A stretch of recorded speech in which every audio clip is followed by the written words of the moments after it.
Hello. Hi, Hi. how you doing? Nice to meet you again. Great to see you. How have you been? I've been well, busy, tired, looking forward to Easter break. Great. Yeah. Welcome. So, welcome back to Startup Grind. It's another great session that you're in today. It's March the 27th, and we're still celebrating Women's Month.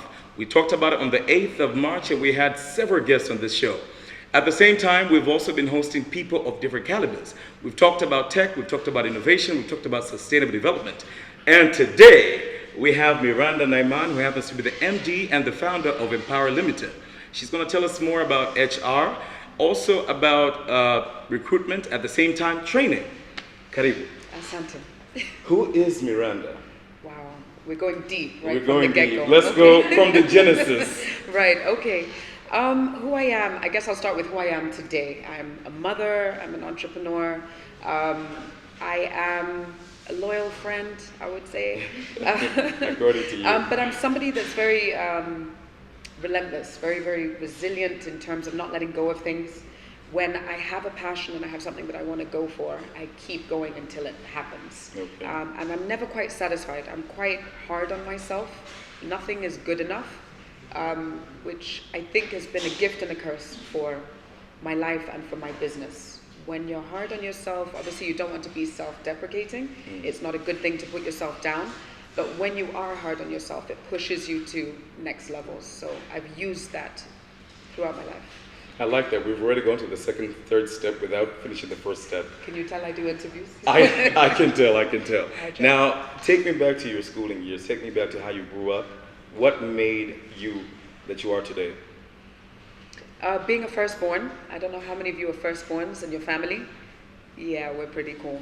Well, you start having too much responsibility from a very young age. I would say that's been a huge contributing factor to running a business.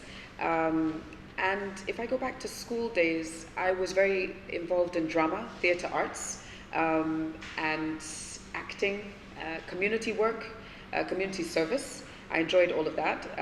So I used to volunteer a lot in school. Some of it was compulsory, but I used to do extra things as well. Okay. I've always been very curious about the world and wanting to understand how things work, how people think. Very observant. I like people watching. You learn a lot from observing people and really reading between the lines. So that intuition as well came into play from a young age. As a result of that, I don't think I was very popular. And I don't strive to be popular at all. I don't think I'm very popular now either. But I was bullied in school, actually. I think I just always had a big mouth. I always had an opinion on everything. And it wasn't to do with being nosy or wanting to be in other people's business. As I said, it came from a curiosity of wanting to understand the world around me. And I realized that in our world, we're not encouraged to ask questions. And I always had questions. I have questions for you right now, but just in general. Save them for later. We will connect later. We'll connect. But just, I've always been, wanting answers to things. And so that's probably what sent me out on the path of starting up a business. I'm still thinking about the fact that you took drama. Yeah. That's what you studied for. Yes. And I was stalking you, by the way. And Okay. I was stalking her online. At the same time, I got to listen to her story. Your degree was in drama, and your master's was also in theater and drama. Yeah. And now I'm thinking you're a big-time entrepreneur, if I could say that. And you were also in business before entrepreneurship. How was the transition from drama, theater, all the way to becoming this? So when I was doing drama, I did drama and education at undergrad. So I'm actually a teacher. And I do come from a family of teachers. So my mother was a teacher, my babu, teacher, aunties. We're just a family of educators. And then my dad was the entrepreneur. Okay. Why did I end up taking drama? It's something that boosts confidence. I would recommend it for your kids, for your younger siblings and so on. Being able to perform it helps you to speak in public, to not fear people. So even though I say that I was nervous to come and sit here, it's not that I'm nervous because there are so many eyes or there are people in the room. I actually enjoy that. But being involved in drama and acting allows you to take on different roles and just boost your confidence, I would say. So I did drama and education undergrad, so I'm a teacher by training. And then at master's level, theatre arts and development studies, which was also not part of the plan. It was recommended by a lecturer. Did you enhance your knowledge more? Because right now, I'm seeing a lot of training, a lot of recruitment, and a lot of HR activities that you're doing across the country. So did you go and study more? Did you get mentors, or did you get certificates along the way? Okay, so the business started off as a training organization. And so if you're wondering where the drama and the theater comes in, it's the content of our training that has put us where we are today. Okay. So there's nobody in the market that is running training programs in the way that we facilitate. So they're very participatory. We use a lot of role play. Theater is a very powerful tool for getting to the root cause of problems. So if you go into an organization, we go into a bank, and perhaps they say, right, the corporate team, we've got some issues here. Certain people don't talk to each other. Sales are low. We'd like to see more harmony on the team. We go in, we interview people. This is before the training. We understand what the problems are. And then we tease out those issues using role plays and dramatic techniques in the training. So it's not, a slideshow or this idea of we are the experts, we're standing in front of the room and we're telling you everything that you need to know. We're looking at how we can share knowledge amongst the group, but also work out some of the kinks in terms of the dynamics of the group. So helping people connect. Okay. Yeah. Now take me back to Empower. What is Empower? When did it start and why? It started from a place of passion in terms of the kind of work that we're doing. It started as a training organization, and the recruitment part came in with the demand from the market. So we would get clients that would say, since you've trained this department, can you also find us an accountant, for example? And it grew from there. Now, prior to starting the business, I had worked in recruitment for a year. And it's very helpful in terms of recruitment is like being a puppet master when you're a recruiter. You're kind of sitting up here, and I'm not saying that you're necessarily moving the pieces, but the view you have of the market, and you think about the different sectors within Tanzania. You can see individuals that are going to be fired before they know they're going to be fired. You can see who's entering this job before they've resigned. And you can just see this shift and this movement and the trends as a recruiter looking in at the labor market. There's a certain rush you get from that, from kind of looking in, but there's also a lot of insights that you glean from You're like from a looking puppet in. master. A little bit. I was, but training is where I come alive. So if I'm in the front at the front of a room and I'm running a workshop, that's when I'm happiest. That's when I add most value. I believe. So Empower started doing training. It started with a phone call, a client saying, "Hi Miranda, can you come in and do a train the trainer program?" That was Total. I remember that very clearly. 2009. That was your first client. First client, first check.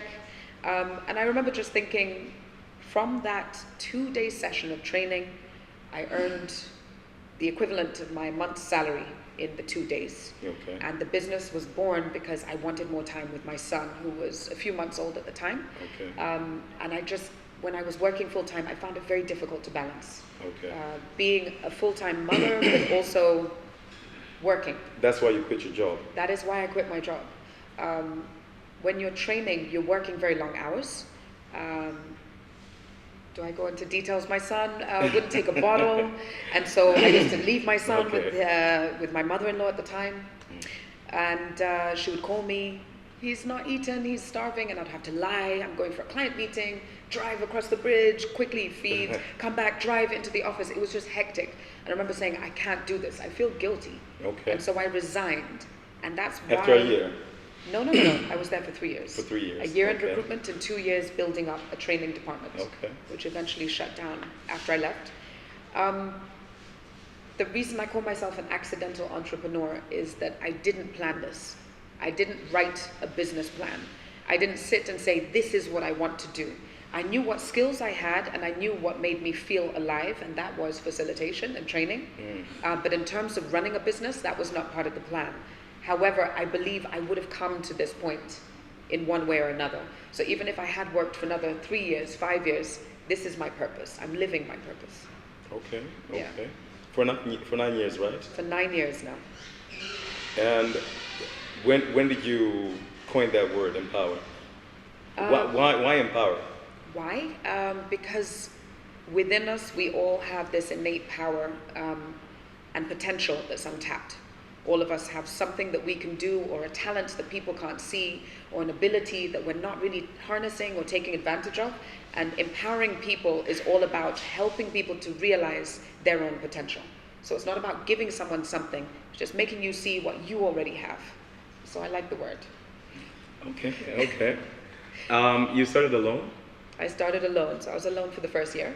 First year, you're all alone. Home, laptop. Remember, I had the baby, so I used to work at night. So how were you able to divide yourself? Because from my knowledge, when you're going to pitch for a job, they ask, do you have an accountant, do you have a business partner, do you have a person that handles this, finance, a lawyer, blah, blah, blah. First of all, I used to try and push for meetings at the client site. So if a client wanted to meet us, I would say, yes, I would love to come to your office. I didn't have an office the first year. Okay. I remember the first time that I felt uncomfortable. It was an embassy that wanted to do recruitment. And I offered to come, and they said, no, we'll be coming to your office. Now, luckily, we have moved into an office, but it wasn't something that I thought would impress them. Okay. We were in Sasani, we were off the road, Mandazi Road, that area. The first office I actually rented from my dad, which people mistake and think, oh, that must have been really easy, but he took a year's rent, and he was really nice. You used to pay him? Oh, yeah. Okay. Tough love, kabisa. I remember this deputy ambassador saying, we will be coming to your office, and arriving, and I thought, as soon as they arrive, that's it, we're not getting it. And she walked through this little passage, we brought her inside, but the inside of the office was really cool. So she came in and she had to bend to get through the door. And then she's like, oh my gosh, it's like Paris in here. We got the contract. Which set of Paris? I don't know, I haven't been. Yeah, we got it. But yes, those challenges exist. Okay. Organizations sometimes want to see certain setup or a certain kind of office for them to work with you. But once you have a positive reputation and people realize you can deliver, it doesn't matter where your office is. It doesn't matter at all. Okay. Yeah. Now, listening to your story right now and telling us that you rented an office from your father, yeah, I think other people as well, they're curious, like how I am curious right now, about the 3 Fs. The family, the friend, or the fool that decided to invest in your business. Okay. Because when you started, I believe you started from scratch. You had your own money maybe from work a little bit, but go on. How do you make your money? How do you get into it, your capital? I did not have any capital. There are no investors. I set it up on my own. I believe that you can start a business with your hands and your brain. That if you have ideas, you can open doors by the way you talk to people, the way you connect. And then I used to have a fake it till you make it kind of attitude. I was thinking about that. Yeah? You go in, hi Miranda, can you do this training? Absolutely, yes we can. Go home, Google, how do we do this? How do I put this proposal together? I remember staying up all night and writing tenders that I would see in the newspaper. I didn't know what I was doing. I was getting them all wrong, but I kept doing it. I was printing them wrong. I remember going to tender openings. You need 2 copies. They need to be on blue legal paper. You need to bind them. I didn't know that. I would just print it and take it in. So you keep practicing and you keep trying. So no, there wasn't any investment. The money that I had when I quit my job, there was a small amount of money that I got from PPF, which I survived on initially, probably for the first 3 months. Okay. But as I said, with 1 piece of training, it was the equivalent of my whole month's salary. Okay. So I knew if I could get 1 piece of work a month, I can eat. Okay. So there is no investment to this day, never taken a loan. That's what I was about to ask. Back then, you never had any investment. Right now, there are people pitching in or chipping in to invest in your business. Tons of offers. And you say no? Yes. Wait, hold up, rewind. You say no to the money, the loans, the investments that people want to invest in your business. It's not for free. So it comes with conditions. How much are we talking? No, it comes with conditions. So if somebody wants to buy into your business, you lose control. You have to give up some of your equity. And I feel that 9 years of blood, sweat, and tears is going to be really hard to let go. One of the big 4 made us an offer to buy out the entire company. I said no. When is the right time to actually know that this is the right time to partner or invest? Because clearly you know what to do, which instance when you know you want to invest with somebody or you need to partner with somebody. What is the right time or when is the right time? I think maybe I can switch your question a little bit. There are different ways that you can get investment. So I would say the first investment I've had is investment in kind. So my siblings now work in the business, and that happened gradually. My brother first, 3 years ago. Not part of the plan, yet again, it was an ambush. I think I mentioned to you before. Yeah. And then my sister joined. Their work, their trust, their loyalty, that is an investment that I've never had from anybody else that I've worked with. But in terms of money, financial investment, there's been no investment. I believe that you can grow organically, and I think sometimes we have this, we want things now. We don't want to work for them, and I believe if you work slowly and you keep reinvesting, it starts to snowball. So we are where we are because we haven't been fancy. We're not driving the latest Range Rover. I don't have designer clothing tastes or any kind of thing that I need to prove to anybody. Just live a simple, humble life. Do your best, keep your head down, don't try to prove yourself to anyone, and whatever you make, invest it back in the business, keep pumping it in. So we're fortunate that we're at a stage where we're liquid. If we want to work on a new project, which we're doing now, more in the tech space, that I can't really talk about, Why? so I don't know why I raised it. It's coming soon, watch this space. It's a project from Empower. It's a project within Empower. We're kind of shifting the way the business is set up and investing in some tech. So we don't need capital investment. We have reserves to be able to finance our own innovation ideas. So every Thursday is Innovation Day. Okay. We sit in the office Thursday night with pizza. We decide what's next. You told me Tuesday you do yoga. That's where the team is now. And Thursday, that's when you do pizza and innovation. Yes. Yeah. I like this. Yeah. Now, I think we'll talk about that later on, but I'm thinking Pizza or the yoga? We'll talk about everything, pizza, yoga, and everything that you guys do. I participate in I'm the even pizza, thinking but about not quitting the my yoga. job right now and go to your office. Trust me, I am. Karibu. So what I've been thinking is you recruit a lot of people and people for different agencies and companies or whatever. Yeah. Now I'm thinking about the people that you recruit in-house. You've been talking about loyalty and trust. What are the key issues that you look at when you're talking to a person? I think this could be generic when you're trying to hire a person to a different company or your own company. Right. What are the things, criteria that you look at? It depends on the client. It depends on the role. Sorry, by the way, let me just rephrase it a little bit. Yeah. Especially when you're getting a partner, it could be a partner or it could be a person working for you. So working at Empower or us placing people with clients? Because there's a difference. Okay, but see, analyze the recruitment, that. okay. Recruitment in your our office. Company, okay. Yes. Right. What do you look at? Attitude first. Attitude. So I'm constantly looking at, are you the right fit? Will you fit into our environment? Okay. Because we have very high standards, but we also have a lot of fun, and not everybody can keep up. Okay. And not everybody is free enough to be able to have fun and be able to be creative and generate new ideas. So it's a balance. It's a high pressure environment. We are a small team. There are just 12 of us, but the amount of projects that we're kind of juggling are sometimes overwhelming. So we need somebody that's willing to get their hands dirty, that's not going to sit back and say, this is not part of my JD. That's not someone that's going to fit in our team. Okay. So I look at attitude and somebody that wants to grow, somebody who has a hunger for knowledge. So anyone that's worked with us has to want to absorb knowledge and keep growing. Okay. On the recruitment side, if you're talking about clients, so people who register with Empower, it really depends on the client. But what I want to share is the concept of recruitment, and I think we were having this conversation during the meal earlier.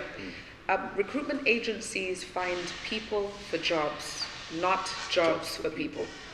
There's a key difference. People for jobs, meaning we are driven by our clients. Our clients are the companies, the ones that give us the vacancies, the ones that pay the bills, the ones that we sign contracts with and say we're looking for an accountant, as an example. So when that client comes to us, not only do they give us a JD with technical competencies, we look at industry fit. So if you've been an accountant working in the government, are you going to fit in at Tigo? Probably not.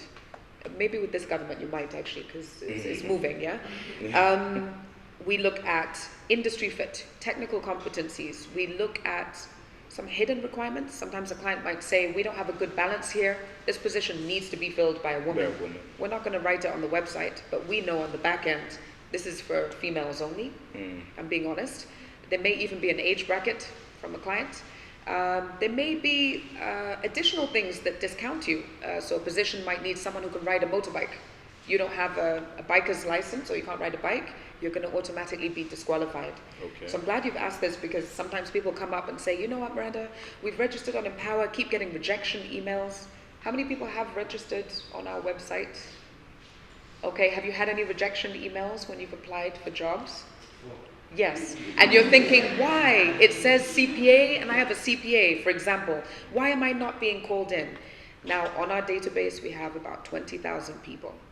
We submit the top 3 out of the 20,000 to the client. Top three out of Top 20,000. 3 out of 20,000. Now, to find the top 3, it's not just the technical. So it's not enough to say, I have a CPA and they want a CPA. There'll be 1,000 people with a CPA. What makes you stand out? So it's all about your value add. If your CV is a little bit different, you're going to stand out. If you maintain a connection and you engage with your recruiter, you'll stand out. The people who tend to go for the most interviews are the ones who are literally banging down our door, rocking up at the front office going, hi, it's me, remember me? They're the ones that we do actually remember when we're submitting candidates. But do you feel a bit guilty and you say, you know what, maybe, because I've seen you several times, maybe you need a pass? It's not even about if they keep on knocking on your door every other time. It's just being top of mind. I think there's a misconception with what recruiters can do. We don't give you a job. Yeah. We connect you to an opportunity if you are the right fit. And if you are, we prep you and you go to the client and the rest is up to you. So if you get that job, it's not Empower that got you the job. We connected you to the client, you got the job. You have to perform in the interview. At the end of the day, it all comes down to you. But you do put in a great resume or good word for the people. It's not about a good word. We submit 3 candidates per role, and they have a profile which would say, Miranda Naiman is the managing director of Empower. She has blah, blah, blah, blah, blah, and she stood out because of blah, blah, blah. Does it ever come a time where you, as a recruiter, you're in loggerheads maybe with a client? Maybe they have certain conditions that they're putting on you, and you're saying, you know what, I think if we took this route, it could actually be better. Absolutely. Does it happen most of the time? So we call them wild card candidates. Okay. So a client might say, this is absolutely essential. We'll say, we know that you want this. However, you really need to meet Sebastian. He's awesome because of this. He doesn't have these requirements, but you must meet him. It depends on our relationship with the client. For some, they will interview that candidate based on our recommendation. Okay. Yeah. So sometimes we do advise. We try our best to advise clients. But for some, they are really limited in what is needed from a corporate point of view. Yeah. So I have a little bit of a story, yeah? A lot of years ago when I was done with high school, I tried a lot. Back then, there was less of Googling, but it was more of going to the offices, these recruitment agencies. And a lot of them are off right now. They're not alive, they're dead. And I'm thinking, Empower, what made Empower stay alive? What is your X factor? What makes you the market leader? Honest answer. Don't be too modest. No, Don't be too modest about it. We were always compliant. We were compliant. And so with the current administration, if you're not compliant, you won't survive. So if you're not paying your taxes and you're not registered and you don't have the right certificates, TRA will find you and shut you down. It's as simple as that. Okay. That's number 1. Number 2, professionalism. We don't pay kickbacks to any HR managers. Maybe I can just explain. For a lot of recruiters, if I can be open. Be open about it. Let's say company X wants to use 3 different recruitment agencies to help find the finance manager. If Miranda decides to pay that HR manager, you're probably going to take my candidate. So some individuals in companies take payments from recruiters in order to hire their candidates. Does that make sense? We don't do that. So when you do that, it's not the way of life. We're still here. We don't do it. We don't do it, but it's a big issue. Do you think, has it hurt your business? Absolutely, yeah. It's hurt your business. Because some of our competitors do. So it's difficult. So we have to work extra hard to build relationships with decision makers in organizations in a non-monetary way. And we can only do that by delivering with impact, being open and trying to support and add value. That's all we can do. We're not going to add financial value. We're going to give you the best candidates. We're going to give you an awesome training program. We're going to help boost your bottom line through the work that we're doing. But if you're expecting a brown envelope, it's not coming. And we're known for that. Okay. So people will make jokes like, I'm Power. Yeah, I'm Toy. Yeah, I'm Toy, yeah? I am. Naringa, Miranda. It's like that. Have you burnt bridges? No, you can't burn bridges because those people disappear. Have they burnt your bridge because of that? Yes, we've been blocked out from some organizations, but as you know, people move around. So if I look at the last 9 years and I look at the journey of different clients, you might find maybe Vodacom, you worked with them for the first 3 years, then there was a 2-year break. Maybe there was someone there, you were blocked out. Person moved jobs, you're back in the game. So it's peaks and troughs. Now, you started in a very humble beginning. I want to know, what is the biggest achievement that Empower has done now? What kind of heights have you reached? In terms of, I don't know, okay. it could be intrusive on the inside if it makes you sleep better at night, or maybe in terms of money, you're getting more money in your banks. I think there are multiple things. We've raised our standards, so our team is the best it could be. We're able to give back more in terms of our CSR efforts. Our academy, our internship programs are all free. We don't make any money from that, so we invest a lot more into CSR. Yes, our revenues are at the highest they've ever been. That's a positive, so it allows us to invest in our passion projects, be that CSR or the tech that I was talking about. It's a comfortable position to be in, more comfortable position. But also our client base. We have a monopoly over the UN, I would say, and some of the other industries as well. It's just we're the go-to place. You need this, call Empower. And that gives me a lot of pride. You mentioned something about the academy. Yes. Tell us about that. So the Empower Academy is for students, or young people, I should say, not even grads. I was also having a conversation about university and how I don't believe people should be going to university anymore. It's a waste of money and a waste of time. Really? Yeah, they should be coming here to start up Grind. But wait, you went to university. You actually took a master's. I did. Do you think it helps you right now? Or even if you didn't have your degrees, your paper, would you still be the same person? If you want to start a business, as long as you have drive and some kind of skill, and that skill doesn't necessarily come from university, you can set up a business and you can be an entrepreneur. Honestly, you need hunger, you need grit, you need to be able to grind, and you need to be somebody that's not afraid to get their hands dirty and not afraid of failure, because you will fail.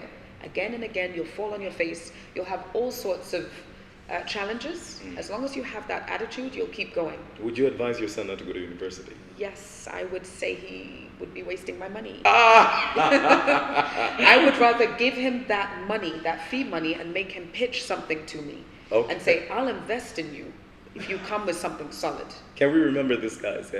And let's put her on blast in the next 10 years. 10 years, how many years? We'll remind you of this sentence. Actually. Less. 10, so 8 years' time. Okay. Yeah. Inshallah. So, academy. Yes. Okay, so we have a monthly session where young people come in. The last couple of ones have been focused on entrepreneurship. Before, we were looking at employability. So writing your CV, interview skills, personal branding. We do free training. They come into the office, but now we've switched it to a more entrepreneurial vibe. People are coming in pitching business ideas. We're helping them incubate businesses, helping them develop their communication skills, helping them connect. We usually absorb a couple of people into our team as well. They come into Empower. And then we help to connect them to clients for free. So we're churning out young people to clients or helping them incubate businesses. So do they two pay? Directions. No. They don't pay. This is like the CSR. internship. No. Internship, they don't pay. Do the clients pay the interns? As in the interns, the guys that are in the academy. They don't? Okay. This is our CSR. That's great. That's great. Yeah. Now, we've talked about Tanzania. Have you expanded your reach? Have you gone way above East and Central Africa, or is it only reaching the people in Tanzania? So I'm fiercely patriotic. I don't think we need to leave Tanzania. I think there's enough work to do here. There's enough of a need, enough of a demand. Yes, we've had requests. We've worked in Kenya and Uganda, but do we want to put offices there? It's not part of the plan. I believe that we need to focus here. If we want real transformation in the country, this is where we need to focus. We're a Tanzanian company. We service Tanzanian companies and Tanzanian people. Okay. If we run out of work, then maybe we'll consider. Somebody wants to clap. Don't worry. If you feel like it, just release your claps. We've talked about most of the good things that you've been doing, but we also believe in, I don't know, for lack of a better term, celebrating failure. Yeah. Because a lot of us have failed in our businesses. We've tried different ventures and we have failed. But some people don't know that failing sometimes can actually help you grow. And people look at more where they fail rather than how they slipped. You get me? Now the slipping is the process, but the failure is the last outcome. But tell me, what are the challenges that you're facing? Currently or have faced? You've been facing, clearly it's not a bed of roses. No. It's not. Maybe I will share personally, one of my biggest drives from setting up the business and going through the startup phase was the failure of my marriage at the time. And I was pushed to a point where when the marriage didn't work out and I had a child who was under 1, I had to provide.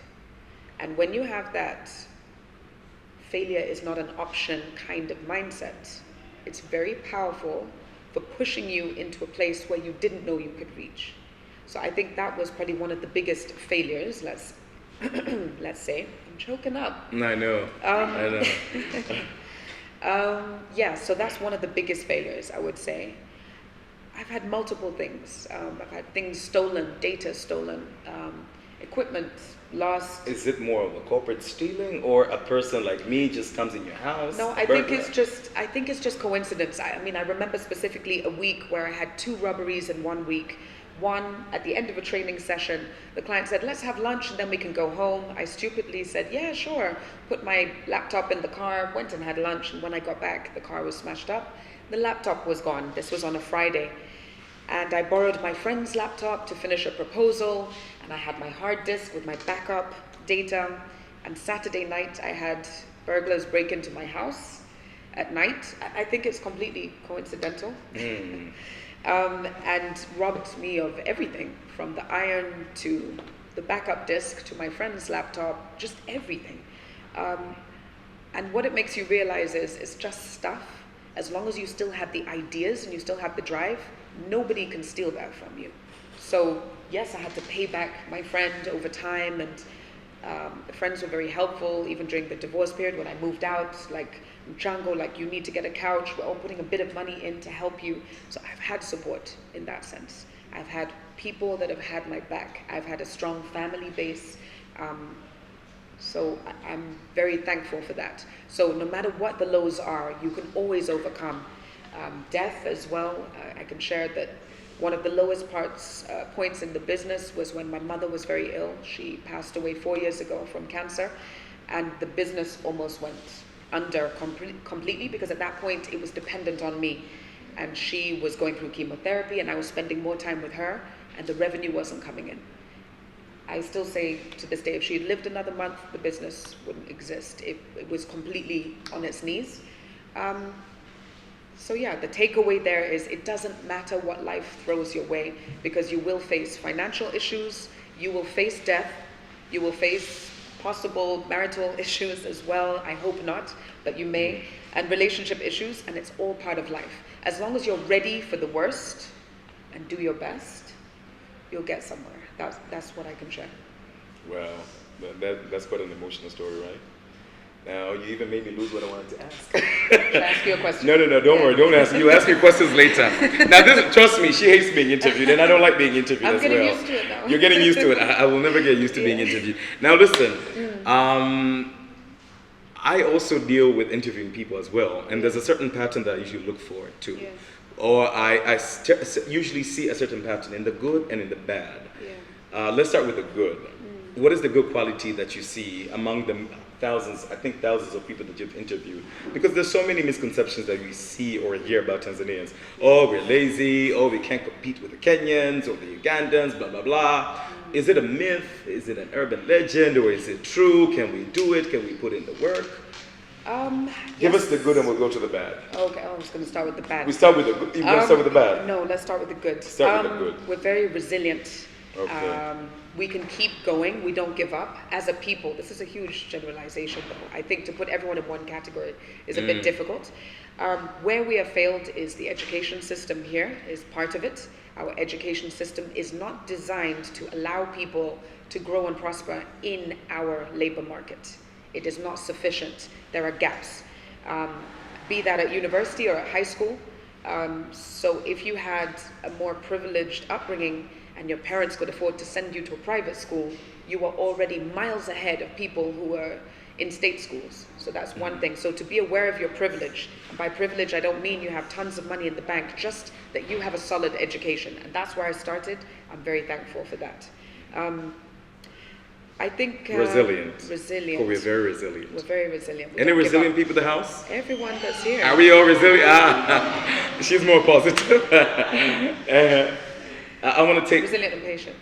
That's the number one. Yeah, resilience. It's a big thing. It's a big thing. That people won't give up. They'll keep trying things. Try this out. Even the poorest person that you can think of at the bottom of the pyramid, is going to buy a packet of cigarettes and sell each cigarette for a small margin and eat with that elfenbili at the end of the day. That's resilience. That's a natural hustle gene, whatever you want to call it. I think we naturally have that. Hustle gene. Yeah. Okay. I'll take that. Let me write it down. We do have a hustle gene. We're natural entrepreneurs, I think, Tanzanians. We are, right? Yeah. Then, do we like grit? Some do. We talk about the islands, or we talk about mainland? We're talking about... Am I allowed to say that? Now you took me to school over there, because I wasn't thinking about the islands. Yeah. But let it be generic. Let it be overall. Do we like grit? I think millennials are a little bit different. Sorry, I have to bring that in because I'm not a millennial. I'm seeing a lot of millennials, by the way. You guys want it all, and you want it now, and that's great. But you might not necessarily want to work for it. So I can understand that my journey might not resonate with you, that I hustled for 9 years to get to where I am. You want it in a year, and more power to you. That's how it should be. You should be able to speed up the process and scale up whatever idea that you have. But I think sometimes millennials are a little impatient with that fear of sounding old school. Because you sounding don't look, my age. you don't sounding look like old. someone's mom. Huh? You look young. Someone's mom. But you look young. Thanks. Yeah. I'm still categorized as youth internationally with the tiny. But you are young though. You are young. I'm 35. 35, Yeah. which is very young. Okay, asante. Which is very young. Cool.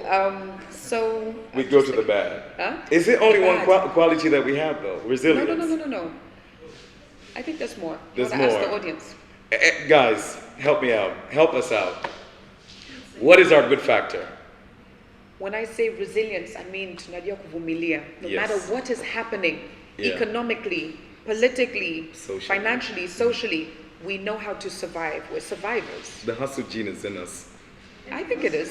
I think it is. I That's took my that one from opinion. you. That's my opinion. Yeah. But there are other things. But when you come back now to communication skills, as I said before, unless you've had that maybe private school upbringing or something that's given you a little bit of exposure, you are going to be slightly challenged. Yes, we are competing with Kenyans, and I remember even some clients would come to us and say, I'm looking for a sales manager who's like a Kenyan. It's used as an adjective. Kenyan is a go-getter, they're hungry, they speak English, yeah? And they're not afraid to speak their minds, they're gonna go for it, you know. If they have targets, they're gonna hit those targets. So do we need to be a little bit more Kenyan? Maybe if that's the definition, but there are also Kenyan qualities that we might want to avoid. They like pangas. And, they like to... Be careful, are there any Kenyans in the house? Yeah, there's one. There's Sorry, one. Wellington. I believe you're friends, because you guys were talking before. Yeah. So no panga outside, No eh? pangas. Yeah. But I'm just joking. Yeah, he is. Don't worry. Don't He worry. is. We're kinfolks. So no bad blood, no bad blood. Do you remember the point where the East African community almost opened up the I know. borders and there was that panic? Yeah. And everyone There still is a said, panic though. Is there? There still is a panic. There should be. I remember there was a conversation last week, Adam Okay. Kimbisa from ELA. He was Yes. saying, let's be more open to this. I think the borders are open and we're going to have more facilities and it's going to be an open market. And I think right now they're establishing Africa as an open market. I think Yes. we heard this last It week. was signed last week. It was signed last week. But it's gonna But take we're a still few years. panicking. Most of my friends are still worried, and my friends are also in this community. It's easy So why? to say don't panic when you're sitting from a vantage point, a position of privilege. All of us sitting in this room with shoes on, with Wi-Fi and smartphones, having this discussion right now, we're in a position of privilege. So it's easy for us to say, yeah, open the borders, bring the Kenyans, we don't mind. But if you are a waiter in a small restaurant and suddenly you're competing with a Kenyan waiter, you're going to lose your job. So there's going to be a temporary pandemic if that happens. A lot of people are going to suffer. They're going to lose their jobs. They're going to lose opportunities. For us, sitting in this room, I don't think we have anything to worry about, but we need to think about the broader community as well. So I'm not saying I'm against it. Long term, this is what we need. Open market, open borders. We should be able to have free trade across the continent and move without, one business license across Africa. Okay. How awesome would that be? But temporarily, it would be painful. You made me think more and more and more. So you do a lot of training. Yeah. And basically this is the clientele, more or less, right? People in the offices, people coming out of school with their good GPAs and they want to get good jobs. Some people don't want to be employed, they want to start their own businesses. Do you go outside the borders and say, you know what? I'm going to go to the most rural place ever and teach this person probably not to be the best they can be. Or financial literacy or something like that. Do you do that? These are the things we'd like to be doing. We're so bogged down with the day-to-day, but yes, these are CSR initiatives. We have a foundation that we're setting up at the moment that we're looking at doing those kinds of things. Financial literacy for women in rural areas who are probably running the household, and we want to do this. We don't have time right now. Is it a plan in the future? Is it set in stone? No, but would we like to do it? Yes. So. Okay. Because you gave me an epiphany when you were talking about this particular group. Yeah. Now let's go to the bad side. Okay. There's a bad side. The bad side of everything that you've experienced when you are interviewing people or recruiting people or training. Can it be generalized, or do we have to segment it? It's totally different. Totally different. Yeah, so because we talked about resilience. Yes. Now, because I think I have also people have said no to me several times. I have failed several times. Yeah. But I would like to know, what is the pattern? How is it like? Why are a lot of my brothers and sisters getting a lot of no's? What is the problem? In interviews, specifically? Or with CVs, or just the way people are presenting themselves? I've answered my own question. People don't know how to brand themselves. They struggle with communication skills. We are all walking, talking brands here in this room. You choose how to communicate or how you portray yourself, and sometimes the way you perceive yourself is not how others perceive you. So you might think you're coming across really professional or young and edgy, but other people see something else. So we're constantly being analyzed. So are you managing your own brand? Number one, are you able to communicate and articulate your ideas? You can have great ideas, but are they coming out of your mouth? Are you able to share what's up here? A lot of people here, and maybe that's another thing that holds Tanzanians back, not able to communicate what's up here. It doesn't mean they're stupid. It doesn't mean they don't have the right ideas. It's just that articulation is a difficulty or a challenge. Even simple things like hygiene. I can give stories of candidates, and it comes from ignorance sometimes, or it can come from poverty. If you're going to an interview in Changombe and you live in Kunduchi and you're going with a daladala, how will you smell when you get there? Is that your fault? No. You couldn't afford private transport, you sweated on the bus, you came in the interview, and now you smell of sweat. You have a lesser chance, not because you don't have the qualifications. I'm being honest. I'll give an example of a candidate. This is a little bit more, it was self-inflicted. We called a candidate, client would like to interview you tomorrow on Saturday at 9 o'clock. Please be there on time. Candidate on the Friday night went out with his boys, drank all night, attended the interview, 9 o'clock prompt. Great candidate. The client calls us at about 11. Thank you so much for sending in Stephen, let's call him. Perfect fit. It's not really a Stephen. However, he smelt of alcohol. So we're worried that he might be an alcoholic, and we don't want to bring him in on the team. So this guy went to celebrate the idea that he had an interview. He didn't have a job. He went to celebrate the interview. Please don't celebrate. We've done that a couple of times. Don't celebrate an interview. I've done that. No, your celebration for an interview is an early night. I've done it a day before, 2 days before the interview. And a face scrub and a shave. Everything. That's your celebration, yeah? And doing some research, yeah. Don't celebrate an interview, celebrate getting the job. Okay. Or celebrate another milestone. He lost an opportunity because he smelled of alcohol. And it was really good. He was really good. They loved him. They're like, can we have another guy like him without the alcoholism? We're like, no, he's not an alcoholic. It's too late. People judge you. You have one chance to make a good first impression. And if you screw it up at the beginning, that's it. People judge you for that. You know, I've actually realized they're more bad than the good, eh? Imagine how we were able to go to drill it down. There's so many bad things that can happen. Apart from the good, we got the resilience part. But on the bad parts, I mean, there's several areas that we need to work on. A lot of areas. But also there are some things beyond our control. Like if we're looking at the labor market today, it's very, very tough to get a job. I think I was having this conversation as well earlier. There are very few jobs in the market. At a senior level, we're seeing more jobs because there's localization of senior posts. So expatriates are leaving the country, which means Tanzanians can move into more senior roles. But if you're at entry level or mid-management level, it's very, very difficult to find a job right now. It's an employer's market. They can ask for ridiculous requirements. Somebody can say, I want a receptionist, and they should have a master's degree. And they should have 8 years experience answering the phone. I'm serious. And do you know why they can do that? Because there are people with 8 years Yeah. experience and a master's degree sitting at home I know. without a job. So they can have their pick of whoever they want. So it's really unfair. It is an employer's market right now. It's tipped like this. And add to that, there aren't that many jobs. So So we're shifting we're from shifting employability to to entrepreneurship. self-employment, let's Yeah. call it. If you are able to feed yourself and maybe hire one other person, this is where our society is shifting. Self-employment, you plus one. So what is the way forward? How do we become the self-employed people that are making it? I know it has to be a journey. It should be organic. Okay. But what is the way forward? Because I think, like you said, a lot of us millennials over here, Yeah. we have this mentality that, you know what, pick up and go. Yeah. I believe in two things. Organic was sponsored. Yeah. When it's sponsored, it doesn't flow naturally. So how do we flow organically, and how do we go Okay. forward? I would say two things. Number one, everyone in here is quite young. You have a huge advantage. You have a chance to fail a few times and just try things out, take more risks. Perhaps you don't, I don't know, you might not have children, or you might not have families to support, or perhaps you do, but you have an opportunity to take more risks now while you can. It's tougher when you work, maybe you've worked 10 years and you say, right, now I'm ready to go solo. Huge risk. What happens when that salary is not coming in and you can't feed your plus one and your kids at home?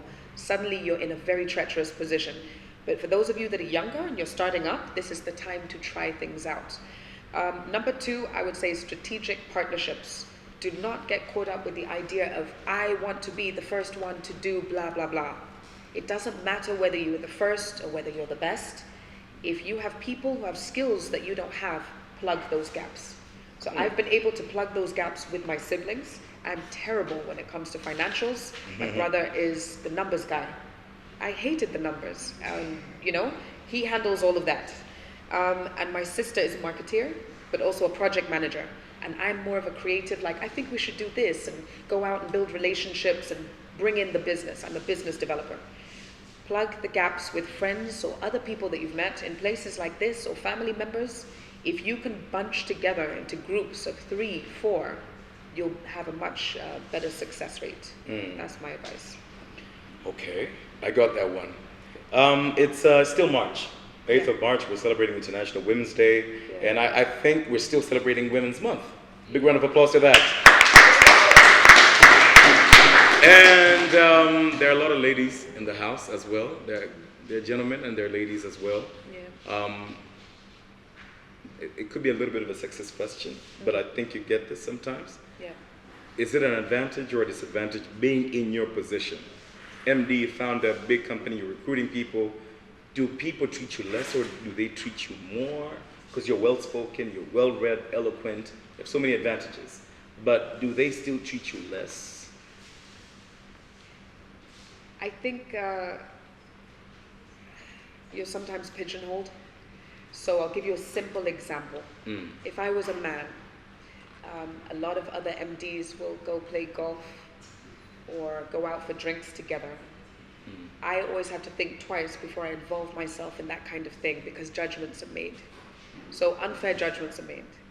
Did she have to do something or sleep with somebody to get this contract? Because I'm a woman, but if I'm a man, no one would ask that question. Did you get a contract because you look a certain way? How did you open the door? Is it because you have the ability to deliver with impact, that you have something that you can offer a company, or because you look a certain way? People will question sometimes. It's taken a long time to get over that. But when people know, they know. But initially, sometimes that's a challenge. And I'm always aware, if I go for a meeting and an MD perhaps of a bank says, let's meet at Serena, we'll have lunch there and have a meeting, I always push for the office. Not because I'm worried something will happen, but I'm worried how others will look. Yeah. Oh, okay, someone's there. This person has a wife. I wonder what Miranda's doing there. I'm there on a business meeting like any other man would be. So I would say there's a challenge there, and it's real. And when I started, I was a little bit more naive. I said, we can do exactly the same as men.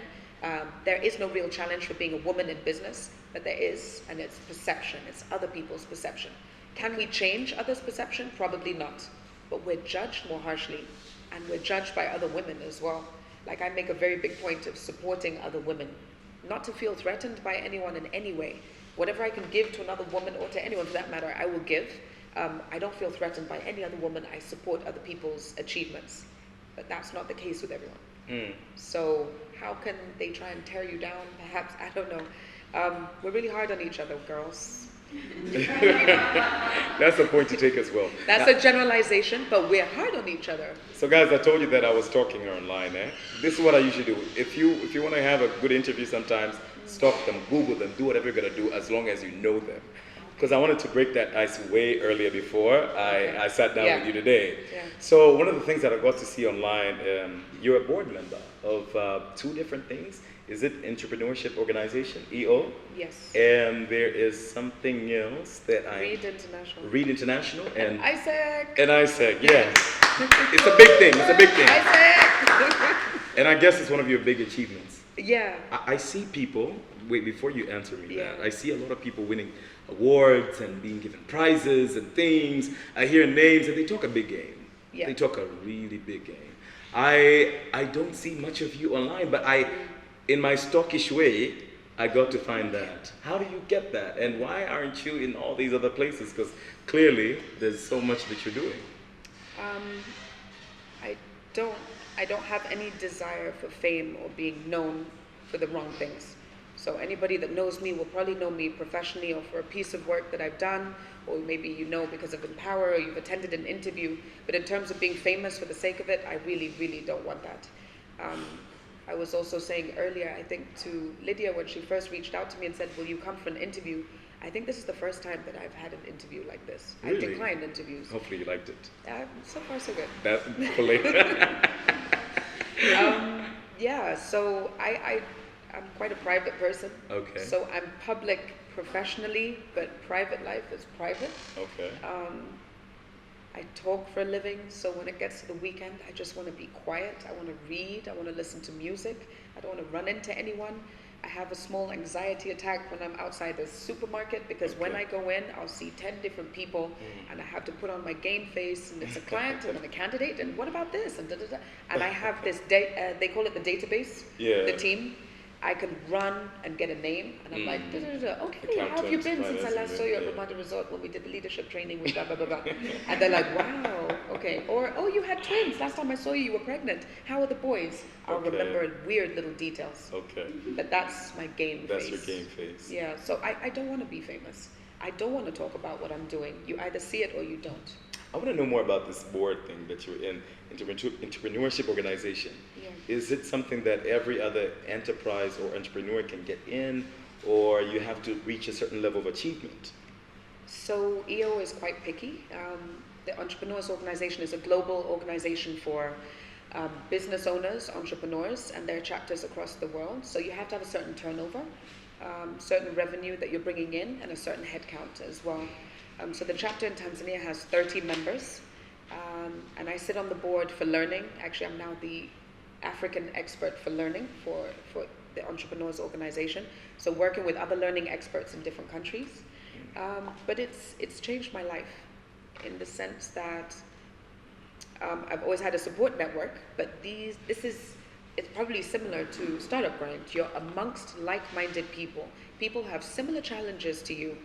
I can sit with my friends who are employed, and there's nothing that makes them less than me. But when I'm lying in bed at night wondering how I'm going to pay salaries, they don't understand that.